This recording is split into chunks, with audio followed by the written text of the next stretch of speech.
আজ খুব শরীরটা খারাপ হয়েছে, সর্দি জ্বর জ্বর। একটা কালারফুল স্যালাড বানালাম আর সেটাই তোমাদের সঙ্গে শেয়ার করছি। হাই এভরিওয়ান, আমি উমা বলছি উমস কুকিং ল্যাব থেকে। সবাই ভালো আছো তো?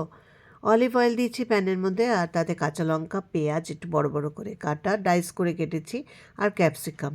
ব্যাস, এবার এটা জাস্ট একটুখানি সফট করে নেব। ভাজা বলতে ওরকম ভাজবো না, একটু হালকা করে নাড়াচাড়া করে নেব। স্যালাড তো কাঁচাই খাওয়া হয়, একটু নুনও দিয়ে দিলাম উপর থেকে। এক প্যাকেট মাশরুম নিয়েছিলাম, নুন দিয়ে এটাকে অলিভ অয়েল দিয়ে ভেজে নেব। মাশরুম ভাজার সময় প্রচুর জল বেরোয়, জলটাকে শুকিয়ে নেব। যতক্ষণ না জলটা শুকিয়ে যায় ততক্ষণ পর্যন্ত রান্না করব, স্লো ফ্লেমে করব, কারণ অলিভ অয়েল না হাই ফ্লেমে রান্না করা যায় না। এবার রেড বেল পেপার দিয়ে দিলাম, ভীষণ কালারফুল হয় আর এগুলো খাওয়াও খুব ভালো। পেঁয়াজ ক্যাপসিকামটা ভেজেছিলাম সেটাও দিয়ে দিলাম। এবার সব একসাথে ভালো করে নাড়াচাড়া করে নিলাম। এবার দেখো, কর্ন সেদ্ধ করে রেখেছি এক বাটি মতো, সেটাও দিয়ে দিলাম।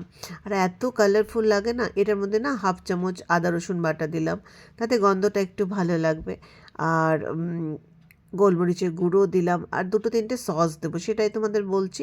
শেজওয়ান সস দিয়েছি, সয়া সস দিয়েছি, আর টমেটো সস দিয়েছি, অল্প অল্প করে দিয়েছি। যে কোনো একটা দিয়েও তোমরা খেতে পারো, টেস্টটা তোমাদের সম্পূর্ণ নিজের উপর।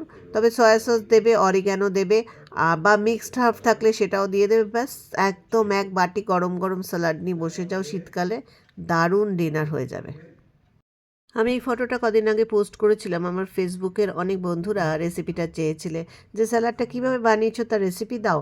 তো আজকে দিলাম। আমার শরীরটা আসলে কদিন ধরে একদমই ভালো যাচ্ছে না, সেই জন্য একটু দেরি হয়ে গেল। কেমন লাগলো ভিডিওটা দেখে আমাকে জানিও, তোমাদের ভালো লাগলে কিন্তু লাইক কমেন্টস করে দিও। যা ঠান্ডা পড়েছে, সবাই ভালো থেকো, সুস্থ থেকো, আর আমার পোস্টগুলো দেখো। ভিডিওটা ভালো লাগলে লাইক তো করবেই। চলো আজকে এখানেই শেষ করছি, বাই।